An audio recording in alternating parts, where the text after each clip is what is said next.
ಏನಿಲ್ಲ, ನಾನು ದರ್ಶನ್ ಸರ್ನ ಮೊದಲೇ ಸಿನಿಮಾದಿಂದ ಜೊತೆಗೆ ಟ್ರಾವೆಲ್ ಮಾಡ್ಕೊಂಬಂದಂಥವ್ನು ನಾನು. ಸೊ ನನಗೂ ಅದೊಂದು ಆಸೆ ಇತ್ತು, ದರ್ಶನ್ ಸರ್ ಏನಾದರೂ ಬೇರೆ ಪ್ರಯತ್ನ ಪಡಬೇಕು ಅವ್ರನ್ನ ಇಟ್ಕೊಂಡು ಅಂತ. ಸೊ ನನಗೊಂದು ಅವಕಾಶ ಸಿಕ್ತು, ಜಡೇಶ್ವರ್ ಜೊತೆ ಮಾತಾಡ್ಬೇಕಾದ್ರೆ ಆ ಥರದೊಂದು ಕತೆ ಎಳೆ ಸಿಕ್ತು. ಸರಿ ಆಯಿತು, ಇದ್ರ ಮೇಲೆ ಪ್ರಯತ್ನ ಪಟ್ಟು ನೋಡೋಣ, ಹೇಳಿ ನೋಡೋಣ ಸಾರಿಗೆ ಒಪ್ಕೋತಾರ ಅಂತ ಅಂದ್ಬಿಟ್ಟು ಅಂತ.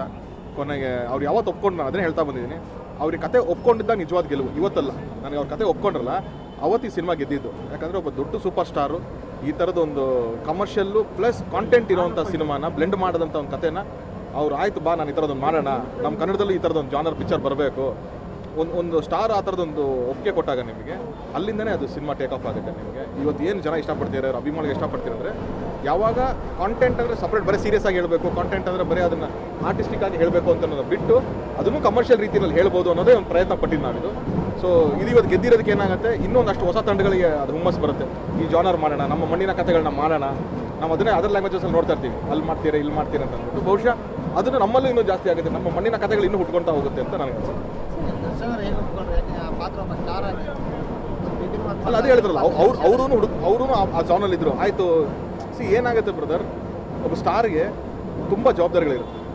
ಬರೀ ಅವ್ರಿಗೆ ಇಷ್ಟ ಆಗೋದಂತಲ್ಲ, ಒಂದು ಪ್ರೊಡ್ಯೂಸರ್ನ ನೋಡಬೇಕು, ಅವ್ರ ಅಭಿಮಾನಿ ವರ್ಗನ ನೋಡಬೇಕು, ಸೊ ಜನರನ್ನ ಎಲ್ಲನೂ ಬ್ಲೆಂಡ್ ಮಾಡಬೇಕು. ಯಾರೋ ಒಬ್ಬರಿಗೆ ಅದನ್ನು ಕನ್ವೆ ಮಾಡೋಕ್ಕೆ ಹೋಗಿ ಮಿಗ್ದವ್ರು ಡಿಸಪಾಯಿಂಟ್ ಆಗೋದ್ರು ಅಂತಂದರೆ ಅದು ಅವ್ರ ಮೇಲೆ ಒಂದು ತುಂಬ ದೊಡ್ಡ ಜವಾಬ್ದಾರಿ ಇರುತ್ತೆ.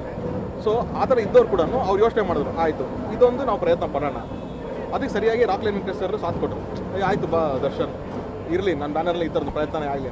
ಸೊ ಈ ಥರದ ಒಂದು ಮನಸ್ಥಿತಿ ಬಂದಾಗ ನಿಮ್ಗೆ ಆಟೋಮೆಟಿಕ್ಲಿ ಈ ಥರದ್ದು ಸಿನಿಮಾ. ಸರ್, ಈ ಚಿತ್ರದಲ್ಲಿ ಸಾಕಷ್ಟು ಪೊಲಿಟಿಕಲ್ ಏನಾದರೆ ಸೆನ್ಸಿಟಿವಿಟಿ ಜಾಸ್ತಿ ಇದೆ. ಸೊ ನೀವು ಬರಿಬೇಕಾದ್ರೆ ನಿಮ್ಗೆ ಎಷ್ಟು ಚಾಲೆಂಜಿಂಗ್ ಅನ್ನಿಸ್ತು ಪ್ರೆಸೆಂಟ್ ಮಾಡಬೇಕಾದ್ರೆ ಸೀನ್ಸ್ನೆಲ್ಲ? ಏನಿಲ್ಲಮ್ಮ, ನಿಮಗೆ ಸತ್ಯಗಳು ಹೇಳಬೇಕಾದ್ರೆ ಅದಕ್ಕೇನು ಭಯ ಪಡುವಂಥದ್ದು ಅವಶ್ಯಕತೆ ಏನಿಲ್ಲ. ಆ್ಯಂಡ್ ಏನು ಅಂದರೆ ಏನು ಭಾಷೆ ಉಪಯೋಗಿಸ್ತೀವಿ, ಅದನ್ನು ಹೇಗೆ ಕನ್ವೆ ಮಾಡ್ತೀವಿ ಅನ್ನೋದನ್ನ ಆಗುತ್ತೆ. ನೀವು ಇವಾಗ ಯಾವುದೇ ವಿಷಯನ ತುಂಬ ನೆಗೆಟಿವ್ ಆಗಿ ಕೂಡ ಹೇಳ್ಬೋದು, ಅದನ್ನೇ ನೀಟಾಗಿ ಅದನ್ನು ಅರ್ಥ ಆಗೋ ರೀತಿಯಲ್ಲಿ ಕೂಡ ಹೇಳ್ಬೋದಾಗುತ್ತೆ. ಸೊ ಆ ನಿಟ್ಟಿನಲ್ಲಿ ನಾವು ತುಂಬ ಅದನ್ನು ನೀಟಾಗೆಲ್ಲ ತಿಳ್ಕೊಂಡು ಅದನ್ನ ಹೆಂಗೆ ಪೋಟ್ರೆ ಮಾಡಬೇಕು ಅದನ್ನ ನೋಡ್ಕೊಂಡೆ ಹೇಳಿದ್ವಿ. ಒಂದೇ ಪಾತ್ರನ ಎರಡು ಶೇಡಲ್ಲಿ ಕ್ರಿಯೇಟ್ ಮಾಡೋದು ಎಷ್ಟು ಚಾಲೆಂಜ್ ಆಗಿದೆ? ನನಗೆ ಖಂಡಿತವಾಗ್ಲೂ ಅದು ಚಾಲೆಂಜಿಂಗ್ ಅನ್ನಲ್ಲ, ಒಂದು ಎಕ್ಸೈಟ್ಮೆಂಟ್ ಇತ್ತು. ಯಾಕಂದರೆ ದರ್ಶನ್ ಸರ್ 100% ಅದನ್ನು ಫುಲ್ ಆಫ್ ಮಾಡ್ತಾರೆ ಅಂತ ನಂಬಿಕೆ ನನಗಿತ್ತು. ಅವ್ರದ್ದು ಅಭಿನಯ ಅವ್ರು ನಾನು ನೋಡ್ಕೊಂಬಂದಿದ್ದೀನಿ, ಅವ್ರಿಗೆ ಏನು ಗೆಟಪ್ ಹಾಕಿದ್ರು ಸೂಟ್ ಆಗುತ್ತೆ.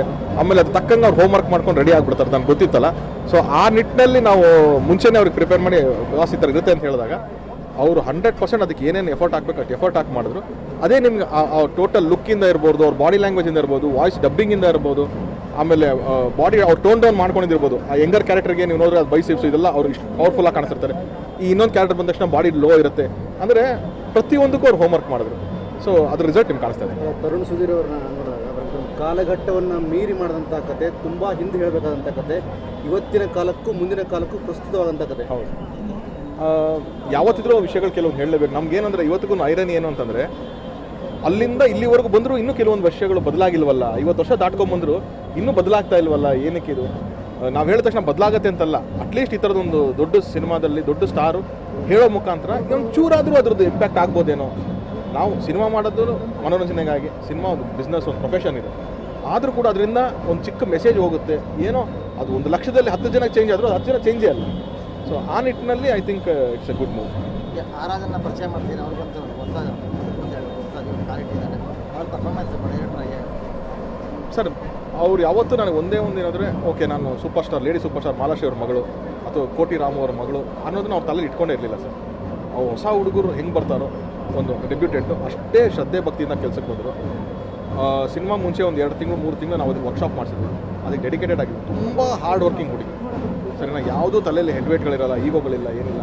ಏನು ಹೇಳ್ತೀವೋ ಅದನ್ನು ಶ್ರದ್ಧೆಯಿಂದ ಕಲಿತಾರೆ, ಕಷ್ಟಪಟ್ಟು ಮಾಡ್ತಾರೆ. ಆಮೇಲೆ ತುಂಬ ಚೆನ್ನಾಗಿ ಪ್ರಿಪೇರ್ ಆಗಿದ್ದಾರೆ.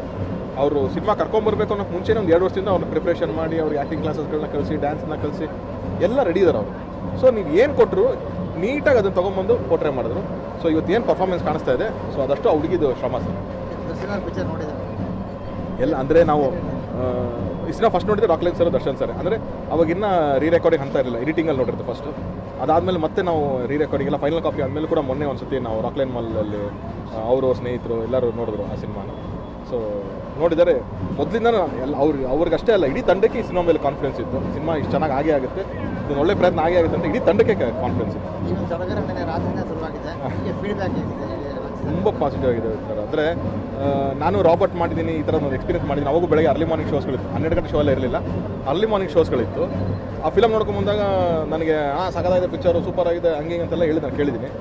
ಇಲ್ಲಿ ನಾನು ಶೋ ಮುಗಿಸ್ಕೊಂಡು ಆಚೆ ಬರ್ಬೇಕಾದ್ರೆ ಅವರು ಅಭಿಮಾನಿಗಳೆಲ್ಲ ಬಂದು ಅಣ್ಣ ಥ್ಯಾಂಕ್ ಯು ಅಣ್ಣ, ಈ ಥರ ಒಂದು ಪಿಕ್ಚರ್ ಮಾಡಿಕೊಟ್ಟಿದ್ದಕ್ಕೆ ನಮಗೆ ಖುಷಿಯಾಗಿದ್ದೀವಣ್ಣ ನಾವು, ಥ್ಯಾಂಕ್ ಯು. ಆ ಥ್ಯಾಂಕ್ ಯು ಅನ್ನೋ ಪದದಲ್ಲೇ ಎಷ್ಟು ಎಮೋಷನ್ ಇತ್ತು ಅಂತ ನನಗೆ ಗೊತ್ತಾಗ್ತಾ ಇದೆ. ಸೊ ಆ ನಿಟ್ಟಿನಲ್ಲಿ ನಾನು ಅವ್ರುಗಳಿಗೆ ಥ್ಯಾಂಕ್ಸ್ ಹೇಳಬೇಕು. ಈ ದೊಡ್ಡ ಸಕ್ಸಸ್ ಕೊಟ್ಟಿದ್ದಕ್ಕೆ ಅವ್ರಿಗೆ ದರ್ಶನ್ ಸರಿಗೆ ಥ್ಯಾಂಕ್ಸ್ ಹೇಳಬೇಕು. Thank you. Thank you.